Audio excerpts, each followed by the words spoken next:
রাখো, তোমরা সংঘবদ্ধভাবে আল্লাহর রাজ্যকে আঁকড়ে ধরো এবং পরস্পর বিচ্ছিন্ন হইও না। প্রত্যেকটা ইসলামী দলের স্লোগান এইটা, অথচ ওরা সংঘবদ্ধ হবে না, ঠিক কি না? মানে এরা আজীবন স্লোগান দিয়ে যাবে। মানে এর অবস্থাটা হইল যে গার গন্ধে বাঁচা যায় না, নাম রেখেছে আতর আলী। হ্যাঁ, তো এরকম হওয়া যাবে না। আমরা ইসলামের জন্যে, কোরআনকে ঘিরে, আল্লাহ তার রাসূলকে ঘিরে ঐক্যবদ্ধ হব না, হব না? মুসলমানে মুসলমানে দ্বন্দ্ব করা চলবে না, সীসা ঢালা প্রাচীর হবে, কখনো তা টলবে না। তবেই শান্তি পাবে, অশান্তি দূর হবে, তবেই শান্তি পাবে, অশান্তি দূর হবে। কেউ আর মুসলমানের বাজে কথা বলবে না, কথা কয় না। মুসলমানে মুসলমানে দ্বন্দ্ব করা চলবে না, সীসা ঢালা প্রাচীর হবে, কখনো তা টলবে না। কে আওয়ামী, কে বিএনপি, কে জামাত ইসলাম, এটা আমাদের নয় পরিচয়, মুসলিম মোর নাম। কে আওয়ামী, কে বিএনপি, কে জামাত ইসলাম, এটা আমাদের নয় পরিচয়, মুসলিম মোর নাম। এ কথা মানলে পরে শান্তি আসবে ঘরে, এ কথা মানলে পরে শান্তি আসবে ঘরে। কেউ আর মুসলমানের বাজে কথা বলবে না, মুসলমানে মুসলমানে দ্বন্দ্ব করা চলবে না, সীসা ঢালা প্রাচীর হবে, কখনো তা টলবে না। মাঝাবের লড়াই যদি চলে, শান্তি আসবে না রে ভাই কোনই কৌশলে। কওমিয়া আলিয়ার মাঝে লড়াই যদি চলে, শান্তি আসবে না রে ভাই কোনই কৌশলে। ঐক্যবদ্ধভাবে থাকলে শান্তি পাবে, ঐক্যবদ্ধভাবে থাকলে শান্তি পাবে, এছাড়া শান্তি পাবার রাস্তা কভু মিলবে না। কথা এরম আসতে কয়। মুসলমানে মুসলমানে দ্বন্দ্ব করা চলবে না, সীসা ঢালা প্রাচীর হবে, কখনো তা টলবে না। রাজি আছেন? রাজি আছেন? নির্বাচনের গরম হাওয়া লেগেছে, কি নির্বাচনের গরম হাওয়া লেগেছে। শার্টকোট সব রেখে ঘরে, পাঞ্জাবি আর টুপি পরি, ভোটের তরে রাস্তায় আজ নেমেছে নেমেছে। 5টা বছর যদি ভালো কাজ করে, তাইলে ভোটের সময় টুপি পরি আর পাঞ্জাবি পরি দৌড়ইনো লাগে না। 5 বছর তুমি তিরানের চাইল ছেড়ি খাবা, 5 বছর তুমি বিধবা ভাতার কাঠ প্রবাসীর বউকে দুবা। আছে না নাই? প্রবাসীর বউর বিধবা ভাতার কাঠ করে দিয়েছে। জিজ্ঞেস করেছে মেম্বার সাহেব, তুমি এ কাম করলি কেন? তো প্রবাসে থাকে ওর স্বামী। তা বলছে, ওরে ভাই তুই তো জানিস নি, প্রবাসে থাকা আর মরি যাওয়া সমান কথা। জায়গা খুঁজি ভাও। ঠিক আছে তো। হ্যাঁ, 5 বছরের ভালো কাজ করলে। আমার চেয়ারম্যান সাহেব পিছনে বসে আছে তো, বেশি ক্ষতি পাচ্ছি না। কলি মনে করবেন সব আমার করছে, আমি কিন্তু আপনার করছি না। আর আপনি কবে ঝাড়ি খাইছেন আমি দেখিস নাকি? আমি কোনোদিন দেখিও নি, আর দেখলেও তাই কব নাকি? কোনোদিনও কব না, ইনশা আল্লাহ।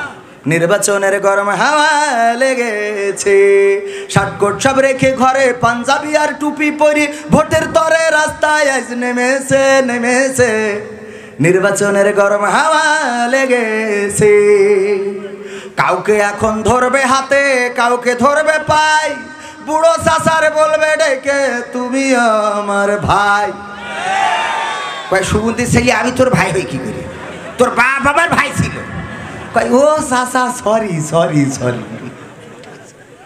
কাউকে এখন ধরবে হাতে, কাউকে ধরবে পাই, বুড়ো চাচার বলবে ডেকে তুমি আমার ভাই। পকেট থেকে বের করিয়া দিবে টাকার নোট, বলবে আমি জনদরদি, দিও আমায় ভুল। এসব শুনে কলিম চাচা অনেকখানি রেগেছে রেগেছে রেগেছে। কোন কারণে? কারণ কলিম চাচা চেয়ারম্যানের কাছে যেই বলছে, চেয়ারম্যান আমি তো বুড়ো হয়ে গেছি, আরে জন ছেলে বিলে মোটর সাইকেলের পিছনে নিয়ে ঘুরে বেড়াই, ওটা দেখার পরে বড় খারাপ লাগে। আমি আমার বুড়ির জন্য কিছু করতে পারলাম না। চেয়ারম্যান, আমার একটা আশা, তুমি আমার বুড়ির জন্য একটা বিধবা ভাতার কাট করে দিবা। আমার চেয়ারম্যান সাহেব বলছে যে তুই এখনো মরিয়ে শান্তি পেলে না, আগে মরো, তারপরে তোমার বুড়ির চিন্তা আমি করবা না। বলছে চেয়ারম্যান সাহেব দেখো, গো আমার জীবনে আমি কিছুই দিতে পারিনি বুড়িটা, আমি ওর একটা জীবদ্দশায় বিধবা ভাতার কাট করে দিয়ে একটু নিশ্চিন্তে মরতে চাই। চেয়ারম্যান বলছে এটা তো আইনি নেই, তুমি মরলি না বিধবা হবে, এখন তোমার ও নিশ্চিন্তা আমি করতে আসছি। এই জন্যই ওই চাচা একটু রেগে গেছে, অন্য কিছু না বলো। নির্বাচনের গরম হাওয়া লেগেছে। তারপরে এবার কি বলছে, ও আচ্ছা আচ্ছা ওইটা পড়ে নিলাম। পড়বে নামাজ উজু ছাড়া কেমন ইমানদার, জানে না কোনটা কিসের নামাজ কোনটা জানাজার। ঈদুল আজহার দিন ছেলে নিয়ে টিভি দেখছি, কালকে ঈদ করতে যাইতে হবে, নামাজ পড়তে যাবো, কটায় হবে? হঠাৎ দেখি টিভিতে করছে যে আগামীকাল সকাল 9টার সময় ঈদুল আজহার জানাজার নামাজ শুরু হবে। তো আমি চিন্তা করলাম সৌদি আরবে তো একদিন আগে আসে, ওখানে এসে মনে হয় মরি গেছে। কি ঈদুল আজহা একদিন আগে আসে না সৌদি আরবে? তাহলে ওখানে এসে মরি গেছে, আমাদের দেশে জানাজা। পড়বে নামাজ উজু ছাড়া কেমন ইমানদার, জানে না কোনটা কিসের নামাজ কোনটা জানাজা। জানাজার নামাজ পড়তে যাই, যে ইমাম সাহেব তাকবীর দেয়, হ্যাঁ ওর রুকুতে চলে যায়। হ্যাঁ যায় না, যায় না, হ্যাঁ রুকুতে চলে যায়। ও যদি জানাজার নামাজ পড়াইতে হয় ও 2 রাকাত মারি বসে থাকবে। এরাম আল্লাহর ওলি আছে না নাই? হুজুর বলছে দেখো আমি তোমার বাড়ি দাওয়াত খাবো না যতদিন পর্যন্ত তুমি নামাজি না হবা। বলছে হুজুর ঠিক আছে নামাজি হয়েই দাওয়াত দেবো। এবার কয়দিন পরে দাওয়াত দিয়েছে, হুজুরের বউ বলছে যে একটু দাওয়াত করি, হুজুরের কবে ধরি করছি দুটো খাওয়াবো, ডাকতে পারছাও না। এই বলছে হুজুর আমি নামাজ পড়া ধরেছি, হুজুর দাওয়াত নেন। তো বলছে সত্যিই পড়ছাও তো? বলছে হ্যাঁ হুজুর একদম। তা বলছে তাহলে ঠিক আছে দাওয়াত নিলাম। খাতে এসি বৈশিতে বলছে যে আচ্ছা ঠিক আছে, সবাই নিতেছে, বলছে আচ্ছা ঠিক আছে এখন বলো ফজরের নামাজ, ফজরের ফরজ নামাজ কয় রাকাত? তা বলছে হুজুর খাওয়ার সময় কথা ক্ষতি নেই। খাওয়ার সময় কথা ক্ষতি নেই হুজুর, খাই নেন তারপরে কবা নেই। বউ রান্নাঘরতে দেখাচ্ছে 2 রাকাত।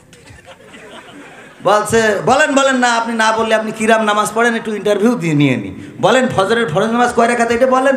তা বলছে হুজুর আপনি খাই নেন লাস্টে কবা নেই। তা বলছে না আপনি বলেন। বউ বলছে হুজুর 4 রাকাত। হুজুর বলছে তোমার বাড়ি খাওয়া, আমি বলেছি না যে বেনামাজির বাড়ি খাবো না, তুমি যে নামাজ পড়ো না তা প্রমাণ হয়ে গেছে। কই হুজুর রাগ করে চলে গেছে। বউ বলছে আমি রান্নাঘরের কবার দেখালাম 2 রাকাত 2 রাকাত 2 রাকাত। বলছে এই 4 রাকাত কইছি তাই থাকেনি, 2 রাকাত করলে থাকে। 4 রাকাতে আমি হুজুরের আটকায় রাখতে পারছি না, আর 2 রাকাতে রাখবো কি করি? ঠিক আছে তো? পড়বে নামাজ উজু ছাড়া কেমন ইমানদার, জানে না কোনটা কিসের নামাজ কোনটা জানাজার। দিবে সালাম পথে ঘাটে দেখলে কোন লোক, মুসলিম কিংবা হিন্দু বৌদ্ধ খ্রিস্টান হয় হো। বসন্তেরই কোকিল ওরা এমন সাজে সেজেছে সেজেছে, নির্বাচনের গরম হাওয়া লেগেছে লেগেছে, নির্বাচনের গরম হাওয়া লেগেছে। করবে নেতা জনসভা, বলবে কত কথা, পাশ করিয়া মুছে দেবে গরিব দুঃখীর ব্যথা। এখানকার এই সলিং রাস্তা করি দেবে পিসেরও ঢালাই, ঘরে ঘরে কারেন্ট দেবে লোডশেডিং নাই। করতে ওদের প্রতিহত জনগণ খেপেছে খেপেছে, এই জন্য জিজ্ঞান সুগান স্বতন্ত্র পাশ করে আল্লাহ তুমি কবুল করে নাও। জনগণের খেপেছে খেপেছে, নির্বাচনের গরম হাওয়া লেগেছে। আমি কোনো বাজে কথা বলতে পারবো না, আল্লাহ কবুল করো আমিন। আচ্ছা আর গান শুনবেন আপনারা? কাঁচা বাদাম কাঁচা পাকা সব শোনাবো আপনি যদি অনুমতি দেন। আচ্ছা গান শোনার ইচ্ছা আপনাদের সত্যি সত্যি আছে? যদি কই যে টাকা খরচ করে শুনবেন, কিডা কিডা হাত উঁচু করেন দিন দেখি। টাকা খরচ করে হাত উঁচু করেন, আরো আরো টাকা খরচ করে শুনবেন দেখি, হাত উঁচু করেন। ওরে বাবা হাত নামান। পরীক্ষায় নেব, আপনি যদি অনুমতি দেন তাহলে পরীক্ষা নেব। আপনি অনুমতি দিলে পরীক্ষা নেব।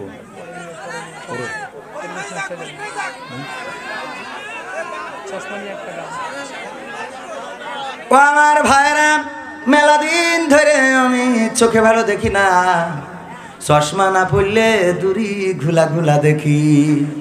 মেয়ে মানুষ মনে হয় ছেলে মানুষ, আর ছেলে মানুষ মনে হয় মেয়ে মানুষ। কারণ আমার মাইনাসের সমস্যা। মাইনাস বোঝেন না? প্লাসের লোক কাছে সমস্যা, আর মাইনাসের লোক দূরই সমস্যা।